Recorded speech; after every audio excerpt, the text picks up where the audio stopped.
और एक है तारिक सल्तनत मखदूम अशरफ जहांगीर सिमनानी, जिन्होंने बादशाहत को छोड़ा। 15 साल की उम्र में बादशाह बन गए थे। 15 साल की उम्र में बादशाह। हमारे 15 साल का नौजवान कितना बड़ा होता है, उसे मोबाइल चलाने से फुर्सत नहीं है। वो पूरी बादशाह संभाले हुए थे सिमनान की। हर तरफ मुखालिफ बादशाह भी थे, फिर भी सिमनान की बादशाह संभाले हुए। आपकी पैदाइश से कई साल पहले एक बुजुर्ग ने आकर के, घर में बेटियां थी घर में। एक दिन आपके वालिद उदास बैठे थे कि कोई तो हुकूमत की कुर्सी पे बैठने वाला हो, कोई तो बागडोर संभाले सिमनान की। उदास के दिल में ये ख्याल आया। एक अल्लाह के वली अंदर आए और आकर के आपने उनको बशारत दी, खुशखबरी सुनाई कि तुम्हारे घर में एक बेटा पैदा होगा और वो बेटा अल्लाह का वली, बेटा अल्लाह का महबूब बंदा होगा। उसका नाम मोहम्मद अशरफ रखना। अल्लाह ने 2 बेटे अता फरमाए थे, एक का नाम मोहम्मद अशरफ रखा, एक का नाम मोहम्मद आरफ रखा। 2 भाई। मखदूम अशरफ जहांगीर सिमनानी के जो वालिद हैं, जो उदास बैठे हुए थे, वो इस वजह से नहीं बैठे थे कि मेरे घर में सिर्फ बेटियां हैं। बेटियों की पैदाइश पे चेहरा नहीं बिगाड़ा था उन्होंने। जैसा आज हमारे यहाँ पर अगर किसी के यहाँ 2-3 बेटियां पैदा हो जाएं तो पूरा घर जो है सन्नाटे के आलम में आ जाता है। पूरे घर के चेहरे पे 12 बजने लगते हैं। अल्लाह रब्बुल इज्जत ने कुरान में फरमाया है, यहबु लिमन यशाउ इनासो व यहबु लिमन यशाउ ज़ुकूर। अल्लाह है जो चाहता है वो पैदा फरमाता है, जिसे चाहता है उसे बेटियां अता फरमाता है, जिसे चाहता है उसे बेटे अता फरमाता है। इस आयत करीमा में परवरदिगार आलम ने पहले बेटे का जिक्र नहीं किया है, पहले बेटी का जिक्र किया है। क्या मतलब? मतलब ये है कि बेटों के मुकाबिल बेटियों के दिल में माँ बाप से मोहब्बत ज्यादा होती है और बेटियां ज़हमत नहीं है, बेटियां अल्लाह की रहमत है। पैगंबर इस्लाम ने अपनी बेटी फातिमा को गोद में लेके फरमाया, फातिमा तो बिदअतुम मिन्नी, फातिमा मेरे जिगर का टुकड़ा है। अरे बेटियां ज़हमत नहीं है, बेटियां अल्लाह की रहमत है। ज़ुल्मत के वक्त में तनवीर बन के आती है, खुशनुमा ज़िस्त की तहरीर बन के आती है। बेटियों से जिन्हें नफरत है ये बतला दो उन्हें, बेटियां बाप की तकदीर बन के आती है। बेटियों से जिन्हें नफरत है ये बतला दो उन्हें, बेटियां बाप की तकदीर बन के आती है और बेटियां सबके मुकद्दर में कहाँ होती है। प्यारे मुसलमानों, बेटी अल्लाह की बहुत बड़ी नेमत है, अल्लाह की बहुत बड़ी रहमत है। एक अल्लाह के वली गुजरे हैं, हजरत जुन्नून मिस्री।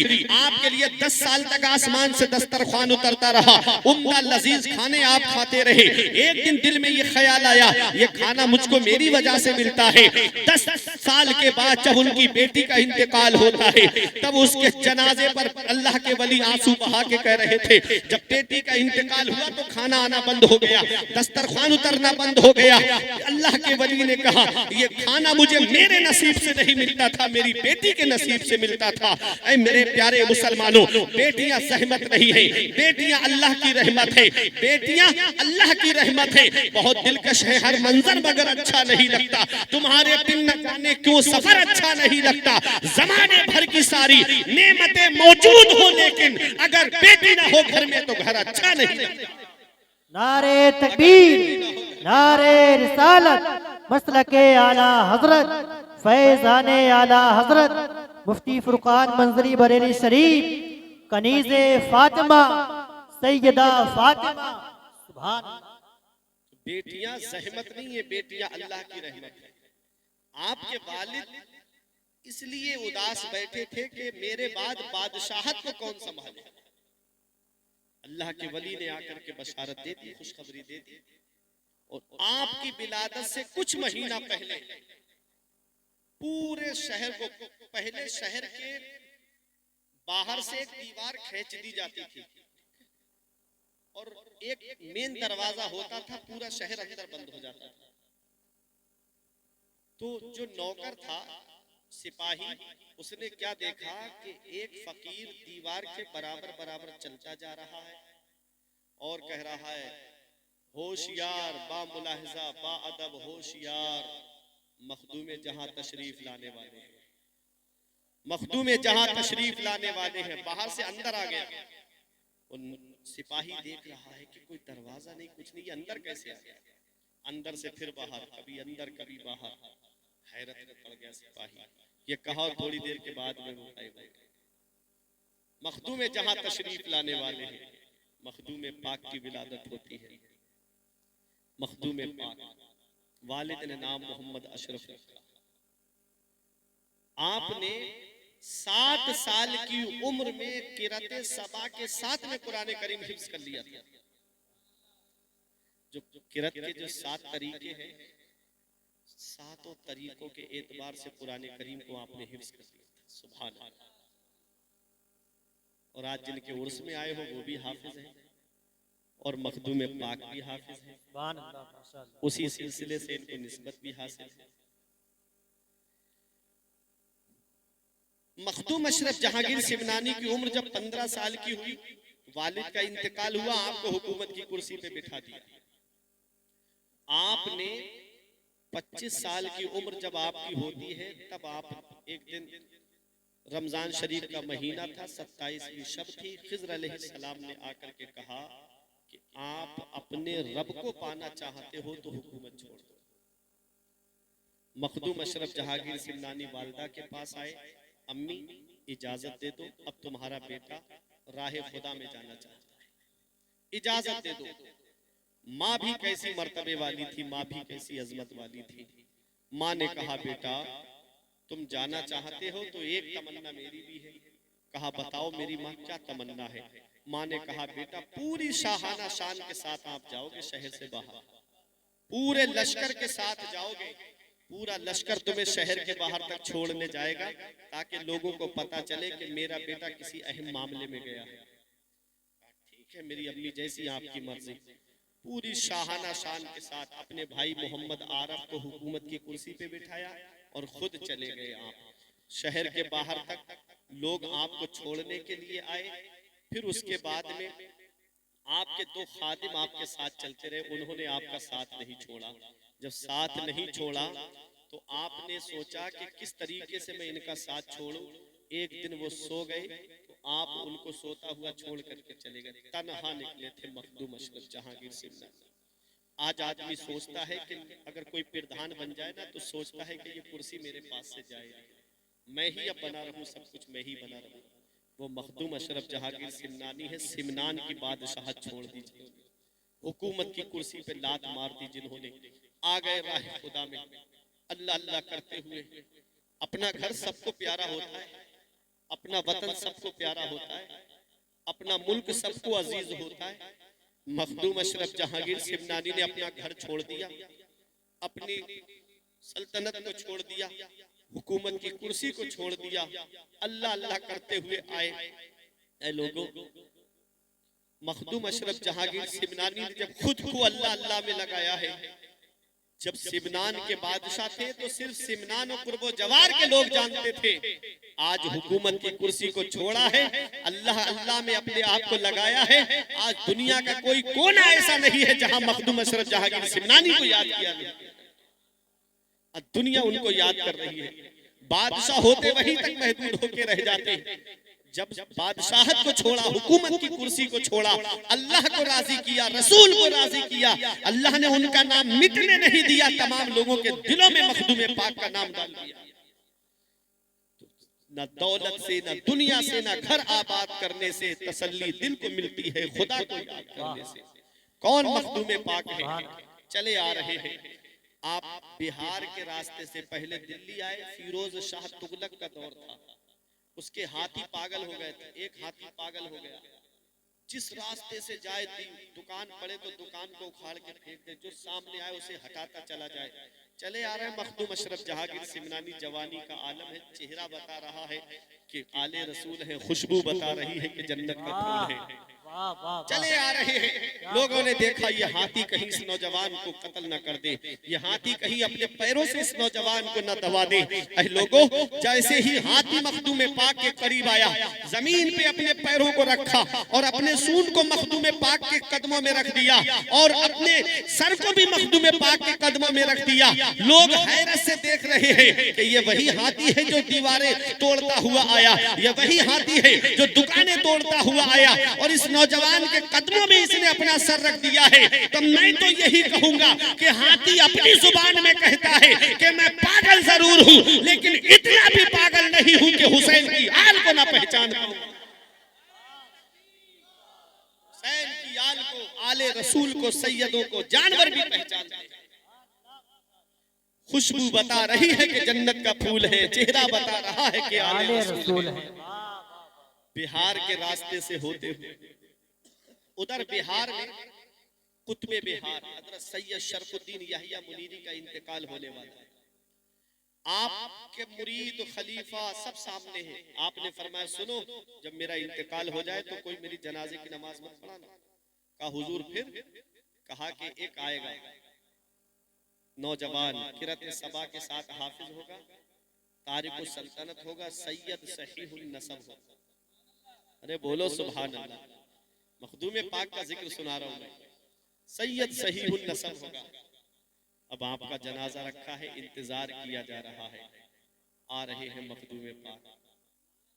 मखदूम पाक के चेहरे पे जैसे ही नजर पड़ी, मुरीद आगे बढ़ के बोले आप आले रसूल हो, सैयद सहीहुल नसब हो? कहा हाँ मैं आले रसूल हूँ। कहा किरत सबा के साथ हाफिज हो? कहा हाँ। कहा बादशाह छोड़ के आए हो? बोले हाँ। कहा आइए नमाज जनाजा। मखदूम अशरफ जहांगीर सिमनानी ने नमाज जनाजा पढ़ाई। सैयद शरफुद्दीन याहिया मुनीरी को सुपुर्द खाक किया गया। जैसे ही कब्र में आपको उतारा गया, आपका हाथ बाहर निकल आया। जैसे ही कब्र में उतारा गया, हाथ बाहर आ गया। अब लोग हैरत में कि हाथ बाहर कैसे आ गया? तो मुरीद एक दूसरे का चेहरा देखे कि हाथ बाहर आ गया, क्या करें? मखदूम पाक ने फरमाया इनको रिजालुल गैब से एक ताज मिला था, वो ताज किसके पास है? एक मुरीद उठा, बोला मेरे पास है। घर गया, ताज लेके आया। वो जैसे ही सैयद शरफुद्दीन याहिया मुनीरी के हाथ पे रखा, हाथ नीचे चला गया। ये मखदूम पाक है, ये है मखदूम पाक का इल्म गैब। अरे जब मखदूम पाक के इल्म गैब का ये आलम है, तो मदीने वाले मुस्तफा के इल्म गैब का आलम क्या है? और कोई गैब क्या तुमसे नेहा हो भला, जब ना खुदा ही छुपा तुम पे करोड़ों तुम। कौन है मखदूम पाक? कौन है मखदूम पाक? आप बिहार से होते हुए बंगाल पहुंचे, मालदा टाउन की तरफ है पंडवा शरीफ। बहुत जल्द से होते उधर ये तस्लीम भाई गए हैं पंडवा शरीफ। बोली भी समझ में नहीं आती उधर की। एक बार हम फंस गए ऐसी जगह पर कि बोले हजरत यहाँ उर्दू बहुत कम समझी जाती, तो हमने कहा हमको क्यों बुलाया है यहाँ? हम तो उर्दू बोल सकते, हिंदी बोल सकते, ये तो बंगाल है, हम बंगला में कहाँ से तकरीर करें? हमसे पहले खतीब आए, पूरी तकरीर बंगला में की। हम सर पकड़ के बैठे कि ये क्या बोल रहे हैं, और कहीं ऐसा ना हो हमारा मौजू इनका मौजू टकरा जाए। तो बड़ा चक्कर में पड़ जाते, कभी कभी उधर जाते हैं तो बहुत सोच समझ के तारीख देना पड़ती, लेकिन फिर भी वो बुलाते हैं। तो हमको बुलाया, हमने बहुत आहिस्ता आहिस्ता समझाते हुए तकरीर, एक एक लफ्ज अलग अलग करके तकरीर करके 1-1.5 घंटा अपना वक्त पूरा करके वापस आए। तो बंगाल मालदा टाउन की तरफ ये देखे पीर कैसा होता है। पीर इधर मखदूम पाक के बारे में उन्हें अभी किसी ने बताया तो नहीं। अरे अपना दौर तो ऐसा है जैसे यहाँ से कोई किचौचा शरीफ गया, हमने फौरन वहां पर, हमारे दोस्त है जो औलिया मस्जिद है मखदूम पाक के आस्थाने पर, मौलाना अतीक अहमद हबीबी अशरफी मेरे बड़े करीबी दोस्त हैं, यहाँ से हमने फोन लगा दिया कि हमारे यहाँ पुल खमरिया के इमाम साहब तशरीफ ला रहे हैं, जरा आप उनकी हाजिरी अच्छे से करा दें। वो दौर तो ये भी नहीं था, मोबाइल का दौर भी नहीं, अखबार का दौर भी नहीं, इंटरनेट का दौर भी नहीं, सैटेलाइट का जमाना भी नहीं। अल्लाह वाले दिलों के राज जानते। बिहार से चले मखदूम पाक, जैसे ही बंगाल मालदा टाउन पंडवा शरीफ की हद में दाखिल हुए, फौरन पीर और मुर्शिद खानका में बैठे थे, बोले बुए यार भी आए, मुझको मेरे यार की बू आ रही है, मुझको मेरे यार की बू आ रही है। उठे और 2 पालकी मंगाई, एक पालकी वो जो उनके पीरो मुर्शिद की थी और एक पालकी खुद उनकी थी।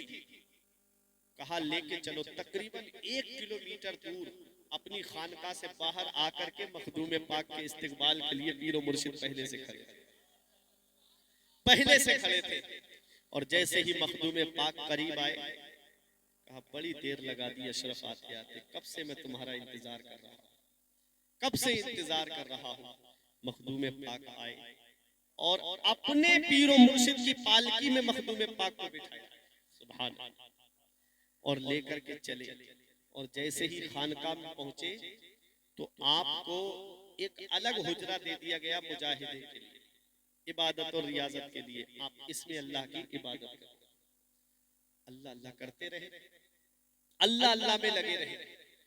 एक जब आप चलने वाले थे तब पीरो मुर्शिद ने सोचा कि मैं अपने मुरीद को कोई लक़ब दे दूं, कुछ अपनी तरफ से भी लक़ब दे दूं, इनाम दे दूं। शबे बारात थी, सब इबादत और रियाजत में लगे हुए थे। गैब से आवाज आती है, जहांगीर जहांगीर जहांगीर। पीरो मुर्शिद ने बुलाया, अशरफ आवाज सुन रहे हो? कौन सी आवाज आ रही? कहा जहांगीर की आवाज आ रही। मुरीदों से कहा आवाज सुन रहे हो? कहा हाँ जहांगीर की आवाज आ रही है। कहा कि मेरे दिल में ये ख्याल था कि मैं अपने मुरीद खास को कोई लक़ब दे दूं। गैब से अल्लाह रब्बुल इज्जत ने मेरे मुरीद खास को जहांगीर का लक़ब अता फरमाया, मखदूम अशरफ जहांगीर सिमनानी। जहांगीर का माना जानते हो आप? जहान माने दुनिया, गीर माने पकड़ने वाला, दुनिया पर जिसकी पकड़ हो। बादशाह थे तो सिर्फ सिमनान पर पकड़ थी, सिमनान के कुर्बो जवार पर पकड़ थी। और जब अपने आप को अल्लाह अल्लाह में लगाया तो जहांगीर बन गए, पूरी दुनिया पे पकड़ हो गई। ये है अल्लाह का जिक्र। मन काना लिल्लाही काना अल्लाहु लहू। जो अल्लाह का हो जाता है फिर सारी खुदाई उसकी हो जाती है, फिर सारी खुदाई उसकी हो जाती है।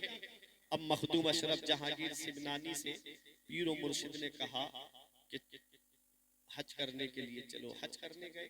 हज करने के बाद ड्यूटी तो मदीने से लगती है ना, आपकी ड्यूटी लगी हिंदुस्तान के लिए। आप रवाना हुए जौनपुर का इलाका, जौनपुर।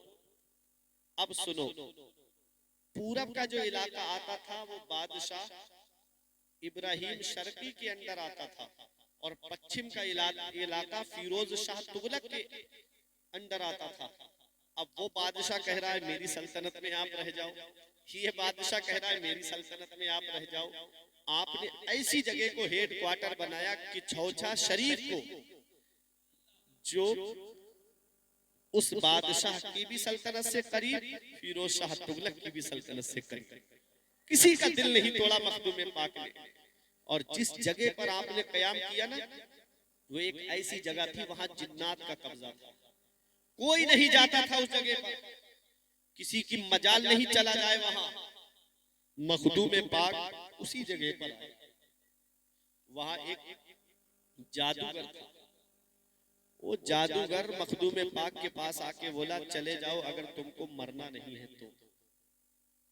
आपने फरमाया तुझे जो करना है कर ले, अब मैं इस जगह से नहीं जाऊंगा। जो नक्शा मुझे दिखाया गया है वो यही जगह है, यही मुझे कयाम करना है। ये अल्लाह वाले हैं, जहां इन्होंने कयाम कर लिया किसी के बाप में दम नहीं है, इनको अपनी जगह से हटा दिया। ख्वाजा गरीब नवाज को नहीं देखा तुमने? ऊंट बिठा दिए थे, किसी की हिम्मत नहीं कि जो उठा दे। हम अल्हम्दुलिल्लाह ख्वाजा गरीब नवाज के बसाए हुए हैं, अल्हम्दुलिल्लाह। हम अपनी किस्मत पे नाज करते हैं। बड़े बड़े बादशाह आए, बड़े बड़े हुक्मरान आए, दुनिया से चले गए। मेरा ख्वाजा हिंद का राजा कल भी था और आज भी। दिल्ली का मिनिस्टर तो हर साल बदलता है, अजमेर की धरती का सुल्तान न बदलेगा। 800 मुसलसल 800 सालों से वो भारत के राजा हैं। मेरे ख्वाजा पिया जैसी हुकूमत कौन करता है? एक अंग्रेज हिंदुस्तान घूमने आया तो उसने जब घूम के गया ताजमहल देखा, लाल किला देखा, जामा मस्जिद देखी, अजमेर भी गया। जब वापस गया तो दोस्तों ने पूछा सबसे अजीब चीज क्या देखी? बोला लाल किला भी देखा, जामा मस्जिद भी देखी, ताजमहल भी देखा, कुतुब मीनार भी देखा, लेकिन सबसे अजीब चीज मुझे अजमेर में नजर आई। कहा कैसे? कहा एक कब्र है और उस कब्र के अंदर ख्वाजा मोइनुद्दीन चिश्ती लेटे हुए हैं और ख्वाजा मोइनुद्दीन चिश्ती के आस्थाने पर हर धर्म का, हर मजहब का आदमी आता है और यही कहता है ख्वाजा हिंद वो दरबार है आला तेरा, कभी महरूम नहीं मांगने वाला। नारे तकबीर, नारे रिसालत, मसलके आला हजरत, फैजाने आला हजरत, अज़मत गरीब नवाज वाले जहां कयाम कर ले वही जगह उनकी हो जाती है। एक बात और बता दूं, इमाम साहब तो ज्यादा नहीं हो रहे, अभी 11:25 हुए, परेशान तो नहीं हो रहे आप? चेहरे से तो लग रहा है आपके परेशान हो रहे हैं। रुख इधर करें ना, तो उधर को रुख किए हुए ना, इसलिए लग रहा है कि आप परेशान हैं। सुने कौन है अल्लाह वाले? आप जब उधर जाएंगे कर्नाटक की तरफ तो वहां एक अल्लाह का वली लेटा है जिनके जनाजे को उनके मुरीद 12 साल तक लेकर के घूमते रहे। सुना उनका नाम? और जगह भी कहां मिली है? ऐसी जगह पर उन्होंने फरमाया था जहां से मेरा जनाजा ना उठे वहीं मुझे दफन कर दे। ऐसी जगह पर अल्लाह अकबर, वो नमाज पढ़ते हुए आ रहे थे, मुरीद थे, पूरी गठरियां बांध ली थी उन्होंने, पता नहीं कहां तक चलना पड़ेगा, कहां तक लेके जा। मुरीद बड़े सच्चे थे। आज का मुरीद कोई सच्चा मुरीद नहीं है। हाँ, जरा सी देर में बदल जाता है। जो पीर आया उसका दामन पकड़ लिया, जो आया उसका दामन पकड़ लिया। मुरीद होना सीखना है तो निजामुद्दीन औलिया देहलवी की जब पालकी जा रही थी तो जो पालकी लेके जा रहे था उसके पैर में चोट लग गई।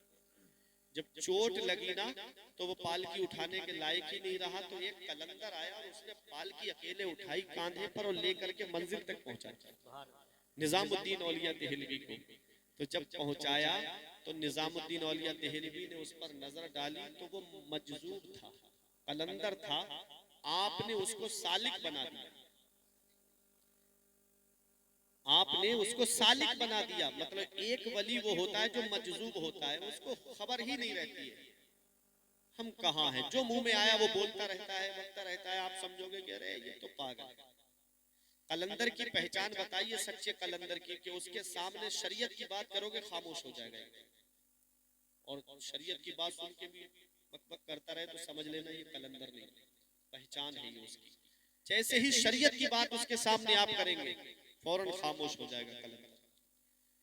आपने उसको मजजूब से सालिक बना दिया, और जैसे ही सालिक बना ना वो कहता है मेरे पीर का मुझ पे करम हो गया, मेरे पीर का मुझ पे करम हो गया, मेरे पीर का मुझ पे करम हो गया।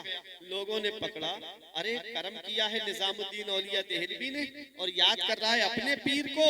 कहा मेरे पीर ने मुझे कबूल नहीं किया होता तो निजामुद्दीन औलिया देहलवी ने भी मुझे कबूल नहीं किया होता। इनका कबूल करना इस बात की अलामत है कि मेरे पीर ने मुझको कबूल कर लिया। आपने फरमाया था निजामुद्दीन औलिया देहलवी ने, अगर पीर को मानना देखना है, पीर को मानना सीखना है तो इस कलंदर से सीख लो। आज हम जो आया उसका दामन पकड़ लिया, चाहे शरीयत पे चले या ना चले, चाहे नमाज पढ़े या ना पढ़े, दाढ़ी हो या ना हो, उसकी बस दामन पकड़ लिया। वो खुद नहीं बच पाएगा तो तुमको कहां से बचाएगा। पीर देखो ना, मखदूम अशरफ जहांगीर सिमनानी के पीर को देखो, 1 किलोमीटर दूर आ गए इस्तिकबाल के लिए। और मखदूम पाक जब आए हिंदुस्तान की सरजमीन पर, उस जगह पर कयाम किया जो जिन्नों का अखाड़ा था, और उस जादूगर ने पूरा जोर लगा दिया मखदूम पाक को वहां से हटाने का, लेकिन वो हटा नहीं पाया। कदमों पे गिर के कहता है जो मैंने किया वो जादू था, जो आपने किया है वो रूहानियत है। आप अल्लाह के वली हो, मुझे कलमा पढ़ाओ, इस्लाम में दाखिल कर लो। कलमा पढ़ाया, इस्लाम में दाखिल किया, बहुत बड़े अल्लाह के वली बने। वो है मखदूम पाक। आज किछौटा की सरजमीन पे जाकर के देखो, आज मरीजों की भीड़ लगी रहती है। जो जिन्न कहीं नहीं भागता है उसे किछौटा की सरजमीन पर लेकर के जाओ, मखदूम पाक के नाम से भागता हुआ नजर आता है। जो बीमारी कहीं ठीक नहीं होती है, ऐसी मोहलिक बीमारियां डॉक्टरों ने इलाज कर दिया हो, मखदूम पाक के आस्ताने से जो पानी मिला हुआ है, जिसे नीर शरीफ का पानी कहते हैं, उस पानी में गुस्ल कर ले, अल्लाह मखदूम पाक के वसीले से उसको शिफा अता फरमा दे। ये मखदूम पाक है कि छोटा की सरजमीन पे जाकर के देखो, मखदूम पाक ने अल्लाह अपने आप को अल्लाह अल्लाह में लगाया है, राह खुदा में अपने आप को वक्फ कर दिया है। पूरी जिंदगी अल्लाह अल्लाह करते रहे, पूरी जिंदगी रब का नाम लेते रहे, पूरी जिंदगी अपने रब को याद करते रहे। अल्लाह ने मखदूम पाक का नाम अंधेरे में नहीं रखा, हर लोग हर किसी के दिल में डाल दिया है। जब तक दुनिया बाकी रहेगी, मखदूम पाक को याद किया जाता रहेगा। जब तक दुनिया बाकी रहेगी, मखदूम पाक का जिक्र होता रहेगा। वो आस्ताना है मखदूम पाक का, जहां बड़े बड़े बादशाह हाजिरी देने के लिए आए। बादशाह औरंगजेब आलमगीर जब उस दरबार में हाजिरी देने के लिए आया, तो उल्टे कदम पीछे वापस पलट करके आए। किसी ने कहा, आप यहाँ हाजिरी देने आए हो, इस दरबार की शान तो बताओ। कहा, एक बादशाह दूसरे बादशाह के दरबार में हाजिरी देने के लिए आया। वो बादशाह औरंगजेब कहते हैं। अब कौन है मखदूम पाक? वो मखदूम पाक के हजरत एक अल्लाह के वली हजरत अब्दुल रहमान सुबकी रहमतुल्लाह अलैह काबे का तवाफ कर रहे थे। तो एक ऐसे को तवाफ करते हुए देखा कि वो बड़ी तेजी से तवाफ कर रहे थे। उनसे पूछा कि इस वक्त का गौस कौन है? उन्होंने कहा, इस वक्त का गौस मैं हूं। कहा, मेरे बाद जलालुद्दीन जहानिया जहां गश्त होंगे। कहा, उनके बाद मखदूम अशरफ जहांगीर सिमनानी होंगे। आप गौसुल आलम हैं, आलम के गौस हैं, दुनिया के गौस हैं। और गौस का मर्तबा जानते हो? इन्ना खतीब बगदादी की रिवायत है, इन्ना अकबर अल औलिया बाद सहाबत रिजवानुल्लाहि ताला अलैहिम अजमईन अल कुतुब सुम्मल इमामान सुम्मल अफराद सुम्मल औताद सुम्मल अब्दाल। वलियों में सबसे बड़ा दर्जा कुतुब का, कुतुब के नीचे इमामान, इमामान से नीचे अफराद, अफराद से नीचे औताद, औताद से नीचे अब्दाल। सबसे नीचा दर्जा अब्दाल का है, उसके नीचे ऊपर औताद आते हैं, उसके ऊपर अफराद आते हैं, उसके ऊपर इमामान आते हैं, उसके ऊपर कुतुब आता है, और कुतुब से बड़ा गौस होता है। 70 नुकबा होते हैं, 100 नुजबा होते हैं, 40 अब्दाल होते हैं, 3 कुतुब होते हैं, 1 गौस होता है। समझ गए दुनिया का जो निजाम चल रहा है। सरकार गौसे आजम सिर्फ गौस नहीं है, गौसुल अगवास है। गौसे आजम सिर्फ कुतुब नहीं है, कुतुबुल अक्ताब है। सिर्फ फर्द नहीं है, फर्दुल अफराद है। सिर्फ सैयद नहीं, सैयदुल अस्याद है। सिर्फ जय्यद नहीं, जय्यदुल अजियाद है। इसीलिए इमाम इश्क व मोहब्बत ने कहा था, सर भला क्या कोई जाने के है कैसा तेरा, औलिया मलते हैं आंखें वो है तलवा तेरा। सारे अक्ताबे जहां करते हैं काबे का तवाफ, काबा करता है तवाफ दरे बाला। सबसे बड़ा या रसूल अल्लाह, या अली, जिंदाबाद जिंदाबाद जिंदाबाद। ये है दर्जे औलिया किराम के। गौस का मर्तबा समझ गए कि जो वली होते हैं उसके दौर के सब वली उसके नीचे आते हैं। अल्लाह अकबर। मखदूम अशरफ जहांगीर सिमनानी गौसुल आलम, गौसुल आलम, दुनिया के गौस है। कितना बड़ा मर्तबा है, कितना बड़ा मकाम है। जब समंदर की सैर कर रहे थे तो किसी ने मुरीद ने कहा, क्या यहाँ भी कोई मखदूम पाक का चाहने वाला होगा? तो एक समंदर से एक जिन्न निकला, और निकलने के बाद में उसने मखदूम पाक को सलाम किया अदब से, और फिर उसके बाद वापस चला गया। मखदूम पाक ने फरमाया, तुम यही कह रहे थे कि यहाँ भी कोई मेरा चाहने वाला होगा? ये समंदर का बादशाह है और ये मेरा मुरीद है। सुभान अल्लाह। अला बिज़िक्रिल्लाहि तत्मइन्नुल कुलूब। दिलों को चैन मिलता है तो अल्लाह के जिक्र से मिलता है। दिलों को आराम मिलता है तो अल्लाह के जिक्र से मिलता है। दिलों को राहत मिलती है तो अल्लाह के जिक्र से मिलती है। न दौलत से, न दुनिया से, न घर आबाद करने से। तसल्ली दिल को मिलती है खुदा को याद करने से। सुभान अल्लाह अल्लाह माशाअल्लाह। वालों ने अल्लाह को याद किया, अल्लाह का जिक्र किया, अल्लाह अल्लाह में अपने आप को लगाया। मन काना लिल्लाही कान अल्लाहु लहू, जो अल्लाह का हो जाता है फिर सारी खुदाई उसकी हो जाती है।